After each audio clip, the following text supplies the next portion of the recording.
Let's turn now to NBC Justice correspondent Ken Dilanian. Ken, good morning to you. So, Ken, despite all the criticisms, and there have been many, so far federal officials have remained silent.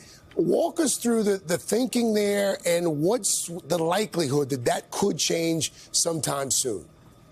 Good morning, Craig. Look, it's ironclad Justice Department policy not to talk about any pending criminal investigation out of fairness to the people being investigated in case they are never charged. And when you say to DOJ officials, sure, but this is the former president, the whole country is talking about it and millions of people think this search is improper, they reply, that's exactly what former FBI Director James Comey argued when he made a decision to violate policy and talk about the investigation into Hillary Clinton's private email server in 2016.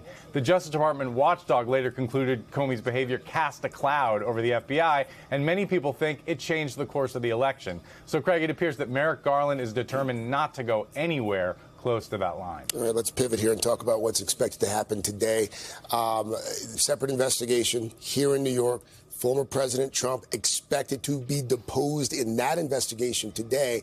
What more can you tell us about that?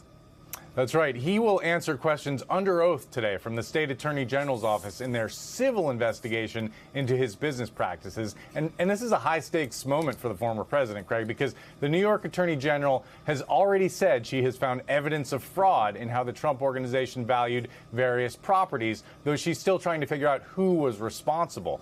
And while this is only a civil investigation, there is a parallel criminal probe by the Manhattan district attorney that appears to be stalled.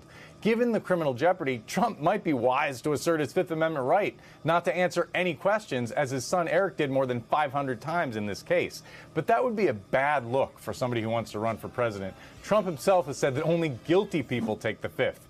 And, Craig, this comes a day after a federal appeals court ruled that Congress has a right to obtain Trump's full tax returns.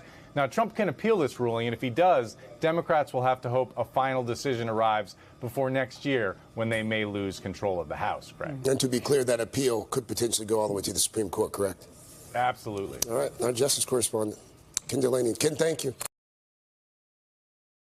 Hey, thanks for watching our YouTube channel. Find your favorite recipes, celebrity interviews, uplifting stories, shop our favorite deals, and so much more with the Today app. Download it now.